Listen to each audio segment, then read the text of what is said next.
With your help, we're creating a new era of donor support for our students. To date, we've taken with the match $5.1 million in scholarships, and this creates a tremendous difference for our students. We'd like you to meet one of our students. This student's name is Arshano McKenzie.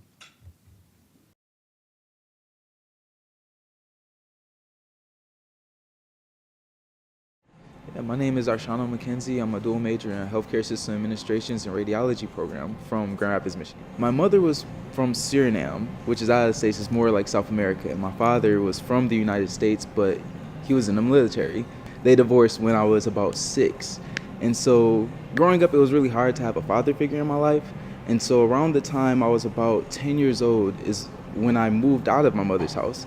And I stayed with a lot of different friends, and it was okay. And I got to high school, and I actually dropped out my freshman year of high school.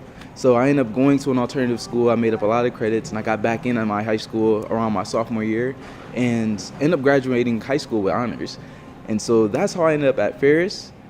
I wasn't really sure how to go about it, but one of my advisors at my high school told me that if you did your part, that everyone else would do theirs, such as if you got the grades, you would be able to go to college. If you did X, Y, and Z would line up for you. So really, I kind of just focused on taking the ACTs, focused on my grades, and I really focused on sports really hard. And then I started considering it, and I actually came, because I never heard of Ferris, I actually came for a visit. Got to tour the college and was like, wow, this is actually an amazing campus. Went to the Rock, wow, this is amazing food. Went to practice, and they told me I'd be in gold spandex. So this is actually my 4th year at Ferris State University, and all 4 years have been nothing but a blessing. If you do your part, I figure that the universe will give you the other half. And so if you want really badly or strongly to go to school, definitely get the grades you need to get, and everything else will be provided for you. I figure you have to be the master of your own fate, and you can do anything that you want to do if you put your mind to it. And so set those goals. Shoot for the moon, because even if you miss, you land among the stars. Not everyone's heard that one. The scholarship provided by Mickey Shapiro actually means opportunity to me. And it isn't if I had the opportunity, because I had the opportunity to actually meet Mickey Shapiro. And when he told me that it was actually going to cover my undergrad, I bawled out. Like, I literally just started tearing up. And I told him what it meant to me. And what it meant to me was honestly that I would be able to work less and focus more on school. And that's really what the purpose was for the individuals who knew that they had the talent but didn't really have the necessary background or opportunity as others. He was able to provide that. And so when I found out I had the scholarship, I cried. Me and the other 4 individuals. And knowing that there was someone else who was going to help us out was really nice. I think it's important for donors to give to students, and I plan on doing the exact same when I graduate, is understanding that not everyone comes from the same background and not everyone has the same resources. Not everyone is financially stable. And so understanding that, but everyone has opportunity and everyone has the ability to become something greater in life, I would definitely give back to individuals in need who were worthy of the scholarship, in which we really proved ourselves by academically succeeding. So I definitely would give back. I would say thank you, and thank you, and thank you. There's nothing more I can really say.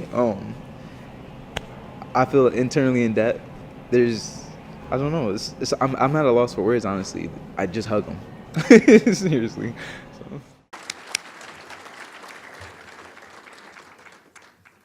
What a moving example of how your support truly changes the lives of our students.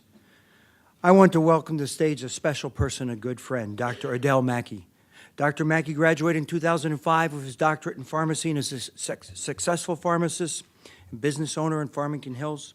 He's committed to living a life of giving and makes it his passion to pay it forward by helping others, especially our students. Please help me welcome Dr. Adele Mackey.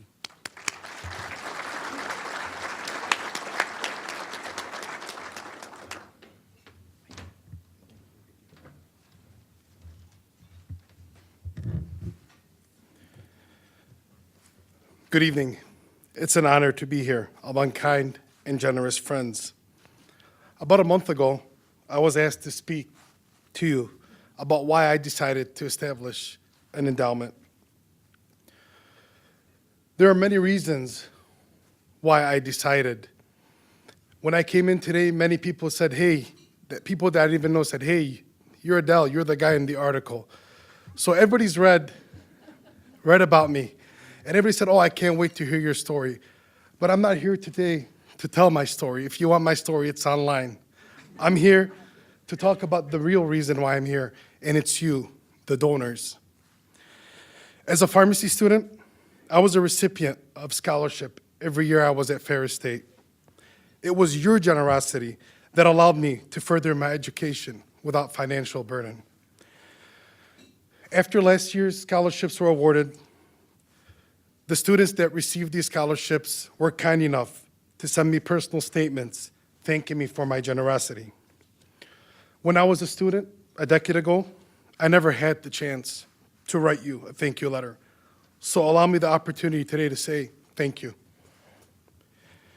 Whether or not I personally was a recipient of the scholarship you established, I express my gratitude on behalf of every student you made a Ferris education possible for, who otherwise would not have been able to attend.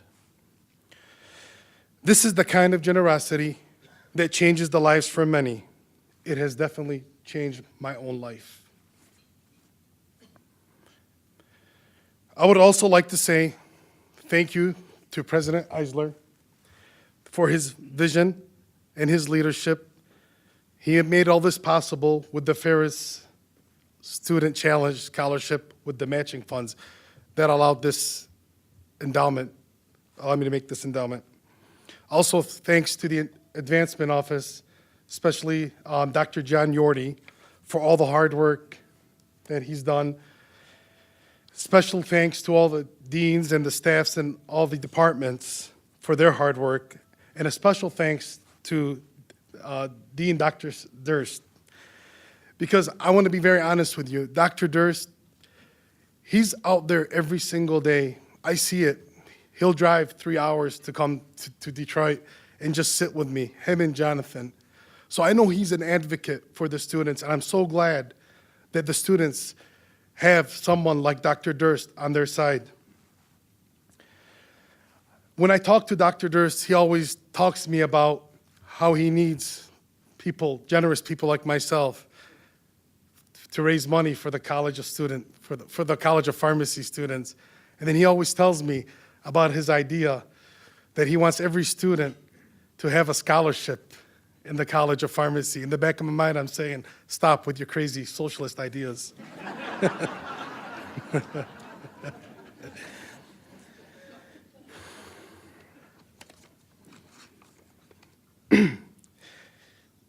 As the next generation of donors and philanthropists, I want to assure you that the torch is in good hands.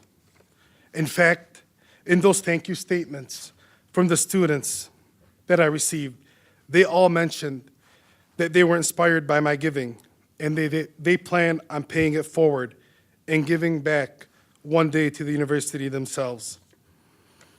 This endowment has allowed me to build this legacy and pass it on to my two beautiful daughters, who already at the ages of 4 and 2 have expressed their intent to attend Ferris State Pharmacy School.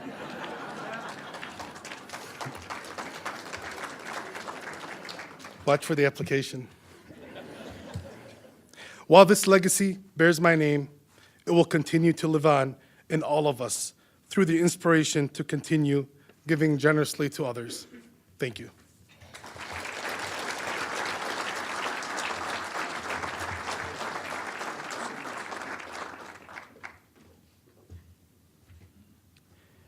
Thank you, Dr. Mackey, for your words of inspiration and what it means to you to give back to your alma mater. I'd like to invite another champion of Ferris State University to this stage, a welding technology graduate. He's highly respected for his leadership and expertise, an active and loyal alumnus to Ferris Welding Engineering Technology Program. He has served for more than 25 years on their advisory board, hired nearly 100 interns and graduates, serves on the Ferris Foundation Board of Directors, and established the Roman Manufacturing ERCO Automation Scholarship Endowment. Earlier this year is inducted into our Welding Engineering Technology Hall of Fame. Please help me welcome Kurt Hoffman.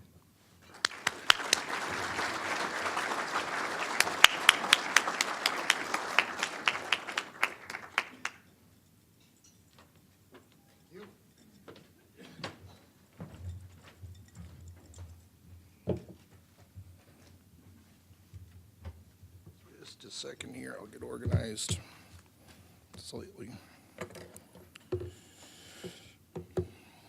Good evening. It is a pleasure to be here. As I was just talking with Ken at the table, they put me amongst friends, so I'm sitting with the welding faculty, which I've known for a long time. As I was telling Ken, I looked for a little direction as I was asked to give this presentation, and they said, "Oh, don't worry about it, Kurt, just tell your story." And for Ken and Jeff and the guys who know me, that's way too big of a backyard to give me. So I will try to respect everybody's time and enjoy this evening. I certainly don't want to make it about me, it's not, but I find when when I listen to presentations from keynote speakers, just a little background story on, who is this guy? It sets a precedent, it sets a level so people can relate. So I was born in West Michigan. I'm a welding engineer. I'm a member of the Ferris State Welding Hall of Fame. I'm a business owner. I'm a proud manufacturer of Made in America products.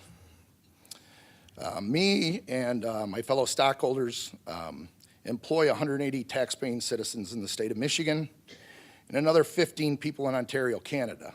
So that's who I am. So it sets a precedent of, first of all, I'm a business owner, and we take having payroll for 180 people on Friday fairly seriously. So when I look at this full circle of why I get involved in Ferris and why I come back, I look at it often, maybe some people might think it's a little bit too capitalistic or selfish or maybe a little bit greedy, but I don't really believe so.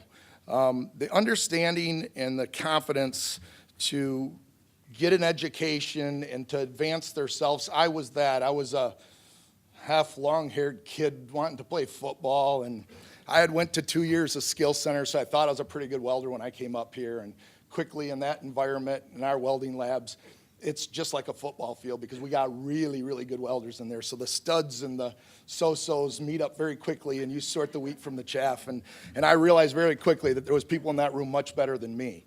But it taught me how to compete. I became confident, and that fulfilled many things as I went out into my career. And I have to say that manufacturing was very much part of my blood. I still believe that for the basic economy of this country to exist, I was told a long time ago in one of my economic classes that we better either make it, grow it, or mine it. It's the foundation for the money flow through the economy. I'm on the make it side of this equation. So the other day I was sort of doing a little bit of homework on this. I read a quote that sort of rang true for me, and I'll apologize beforehand if there's a bunch of any lawyers in the room. I golf with lawyers all the time. I call lawyers ATMs on the golf course. That's where I get my money from. But anyways, I found a quote, and again, I presented. I think you can read it, but I think it's important to set the basis of where I come from. I believe that we have to have engineers in this country, and we better have a strong base of engineering foundation. And I believe in my field of welding, Ferris gives us the best in the United States, if not one of the best in the world. And I'm proud to be associated with that. What I did, and Dave touched on my story just a little bit, is I had the fortunate experience of being a business owner that every once in a while they allow me to be a bit of an entrepreneur. And as an entrepreneur, I got to open up business units. I, in the 90s, had an opportunity to see a bunch of people were leaving the auto industry in the United States, and there was this big vacuum of talent. So I thought on an airplane from Shanghai, China, that maybe I could hire a bunch of young guys and mentor them. We'd build this foundation of welding talent back up. That dot-com ride was a crazy one. It was a little bit of the wild, wild west in Detroit. We went from first 2 employees to 72 employees in less than 2.5 years. I had 50 degreed welding engineers working for me globally by 2004. Those guys know some of the stories. It was a crazy ride. I used to hire 6 to 8 of them out of the class and meet them on I-75 in a parking lot and give them a credit card and tell them if they were going to drink, they better make it to work, that where college quit, work was going to start, and they had an opportunity to make a lot of good money and learn. And today, what I'm most proud of is I see where those guys are 10 years later, incredible engineers that are contributing to our economy every day. And again, that's because of Ferris. So that's a little bit of my story and where I come from. Just statistics, Ken's a numbers guy, and I respect Ken huge for that. I always want to just call him up and steal his numbers and use them because I don't take the time to figure out what he does. But I did look on the AWS website. Right now, they expect by the year 2020, we're going to be 290,000 people short in the welding industry. That's professionals, that's engineers and inspectors, and really the higher level, 290,000 people short, right? We have a real problem, right? And again, with this new expansion in the annex, we're going to be able to address that a little bit better, and you're going to start to see expansion, and we're going to produce a lot more graduates. And again, I'm excited about being part of that. So as I tell my story a little bit more about how I got here, you know, I fly a lot. I'm 100,000 miles a year in the air. I get to meet Dr. Eisler in the airport. I get to meet Gary Granger in the airport, and we get to compare notes and have our own private little meetings in some airport around the country. But you know, as I do that, what I find most interesting is I often, as arrogant as this may sound, I get bumped up, right? So I get to fly up front. And the neat thing about flying up front is not the drinks or the meals. To me, it's often the people I get to sit next to. And what you find is you're next to a bunch of other very successful businessmen. And they tell their story, and often businessmen, as we would, they turn around and say, so what do you do? Right? And I get a chance to tell my story. And wove into that story all the time is I bring it back to Ferris, right? And I tell people where I come from. I tell people how we support the program. And I tell people about the shortage in welding engineers. And if we lose welding as a basic competency in manufacturing, we're in trouble as a nation. Our basic economy is going to lose a core competency we have to have. We manufacture things out of metal every day in this country. And if we lose that, we're in trouble, right? And then I get lawyers who say, but anyways, I always ask, are you a lawyer? I really don't pick on them that much. I do golf with them all the time, so they're a good portion of my friends. So that's why I freely pick on them. But when we looked at the Ferris Foundation Challenge, it was I think it was a pretty easy discussion. I brought it up in front of my fellow stockholders, and you know, again, to me, it was the full circle of the business cycle. We need to support the program so the program produces engineers. As those programs produce engineers, it allows my company to survive. We manufacture welding equipment.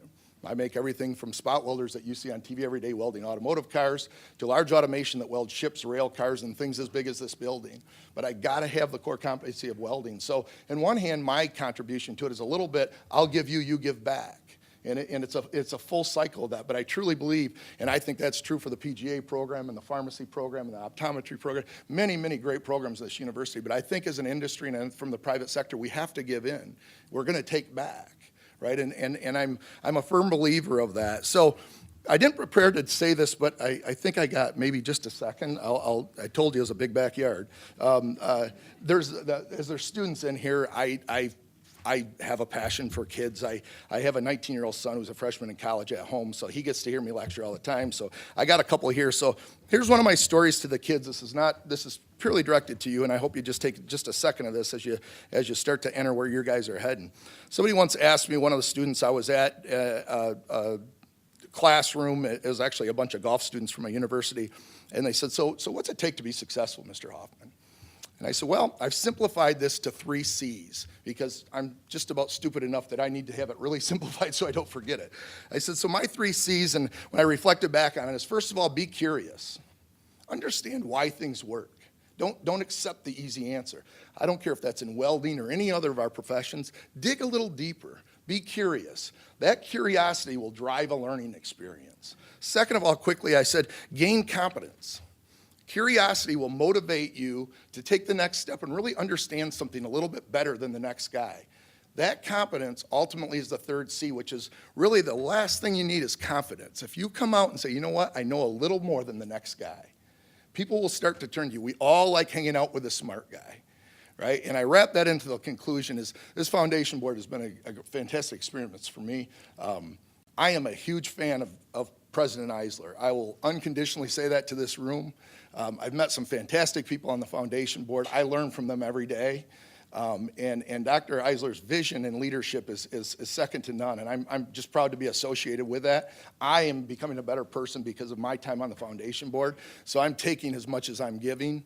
So I guess with that, I will bring it to a conclusion. The last thing is, just because I talked about a bunch of little business things, I'm not an economist. I use economists to give me a leading indicator so I can lead my company where it needs to go. But I have one quote just to end the evening on, and then I will conclude it. So please flip the next one on. It made sense to me. So economic statistics are like a bikini. What they reveal is important. What they conceal is vital. Right? And with that, I conclude, and thank you very much for taking time to listen.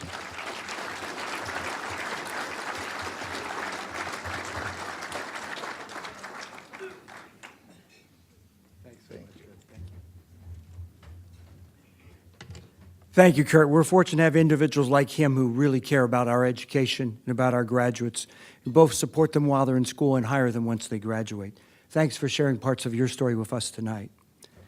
It's a special pleasure to introduce Professor Emeritus Dr. Robert Fryer. Bob is an inspiration. His dedication, commitment to Ferris and to our students is an extraordinary example for all of us. It's humbling to consider the thousands and thousands of students' lives that Dr. Fryer has touched through his teaching. Today, he continues to change lives through the 10 scholarships established by him and his family. This truly is a commitment to now and always. Please join me in welcoming a man who represents the best of Ferris State University, Dr. Robert Fryer.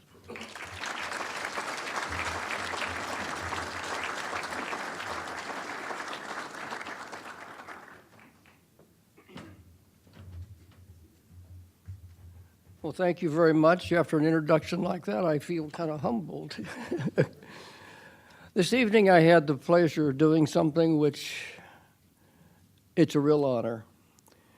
I'm going to do the Pass the Torch Award tonight. And the person who is to receive this, I've known her for several years as a member of the foundation board, but I never had any idea of all the things that this woman has done in her lifetime. Dr. Jean Elders, where are you? Oh, there you are. Would you please come up here?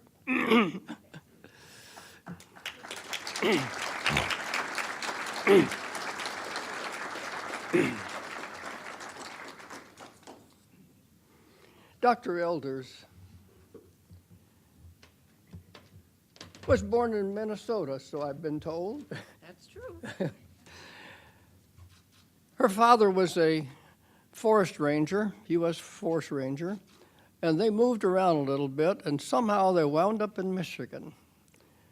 When she graduated from high school, she decided she wanted to become an elementary school teacher.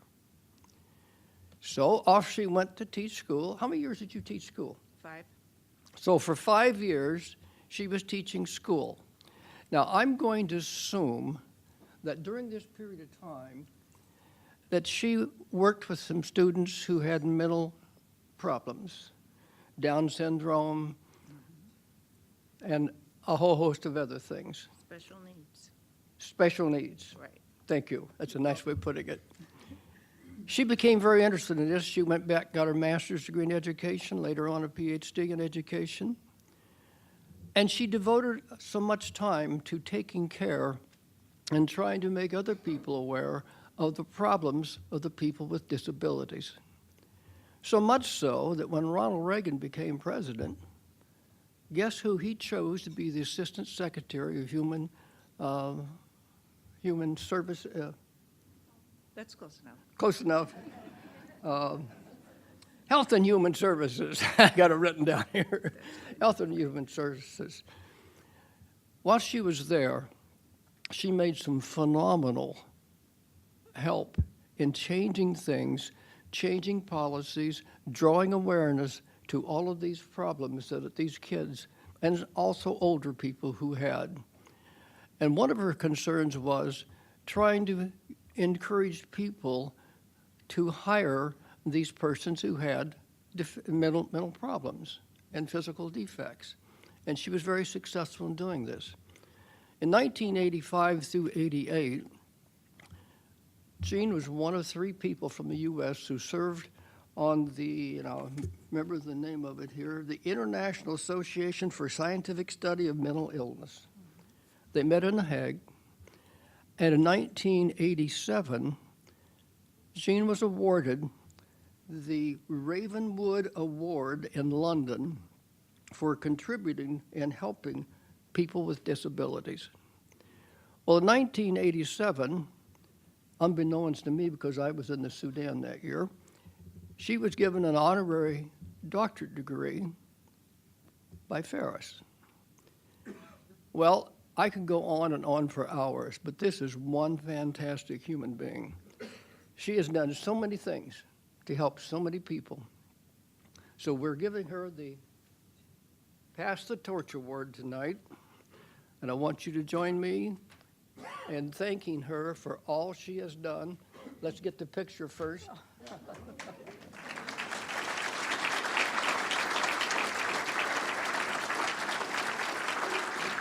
you so much. Thank you so much. All right, thank you.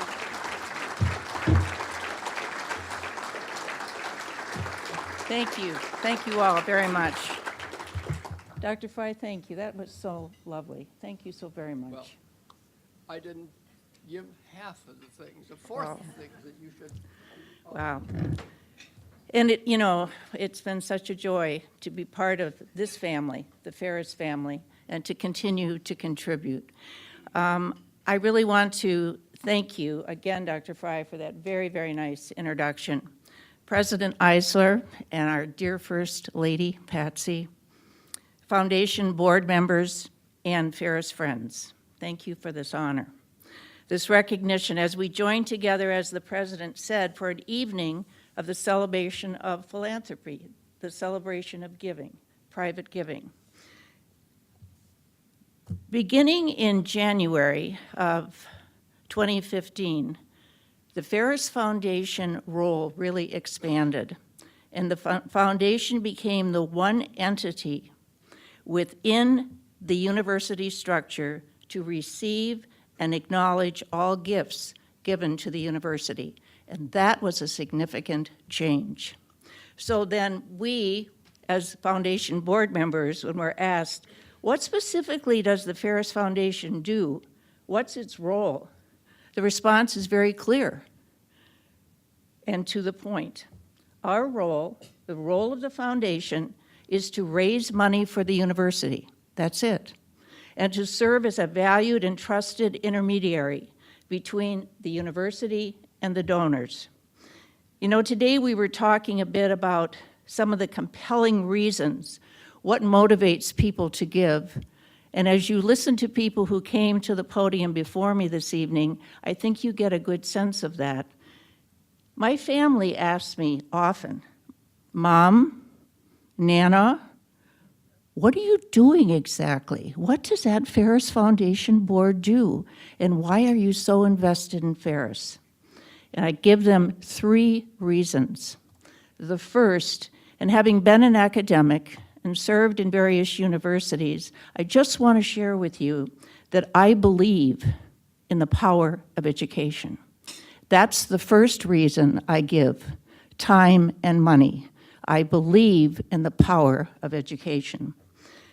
I was very taken with a little book that you can all find in the bookstore. It has many quotes from your first president of Ferris, Woodbridge Ferris.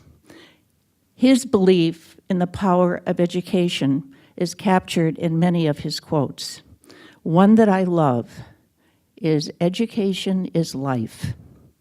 It involves growth, it involves development, and it involves training. And another one, which we heard a part of this evening, Woodbridge said, my plea in Michigan, and it will be my plea to the last breath I draw and the last word I speak, is education for all children, all men and all women of Michigan, all the people in our state, all the time. That is a brilliant quote. and you think of the year that he delivered that, that was not yesterday, 1908. The second reason is I believe in the blessings that we receive from passionate stewardship. And the president mentioned that in terms of our board. We're passionate. We're passionate about our giving. And with passionate giving, the give back is so phenomenally rewarding.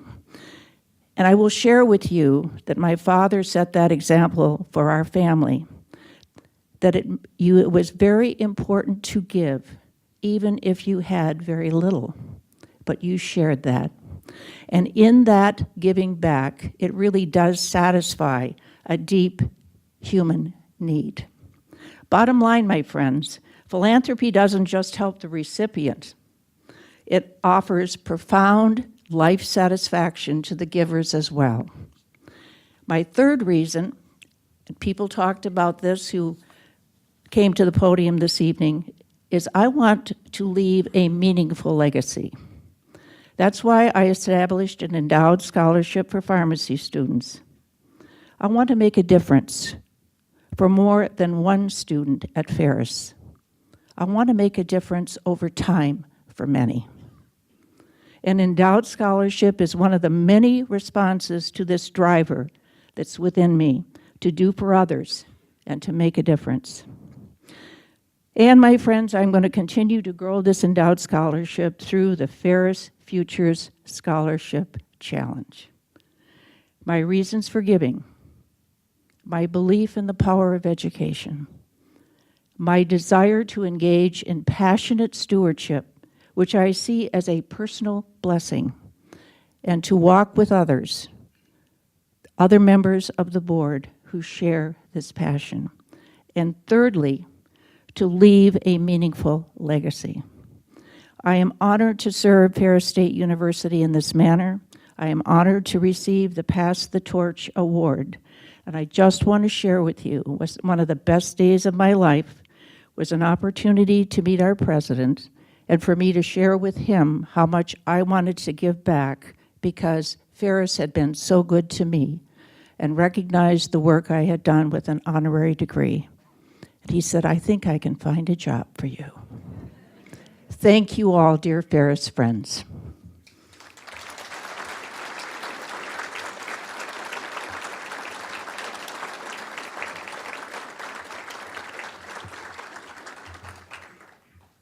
Oh, thank you, Rob.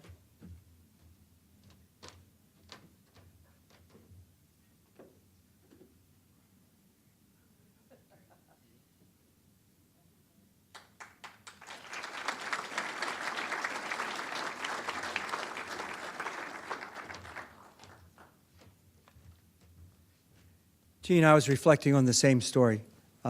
You reached out to me and you said, Ferris gave me an honorary degree. What can I do for the university? And that was a remarkable thing. And I'm so glad that people brought us together and we're so grateful for the work you've done. And you're richly deserving of this award. Thank you so much. And thank you, each of you here this evening. Thank you for the difference you make for Ferris. Thank you for the difference you make for students. Every one of you has a story of giving that really makes a difference, and we appreciate you so much. Tonight we've seen how your work creates opportunity for our students, not only for now, but for always. Through our scholarship challenge, we're creating a legacy that will live on forever, making a lasting impact for generations to come. Thank you for your generosity and commitment to Ferris State University, and most especially, thank you for your efforts for our students. These are historic times at Ferris, with giving at unprecedented levels. With your continued support, we will sustain and increase this forward momentum, serving more and more students who, with our help, can make the most of the opportunity a Ferris education provides, to help them achieve their dreams for now and for always. From the bottom of our hearts, we thank you.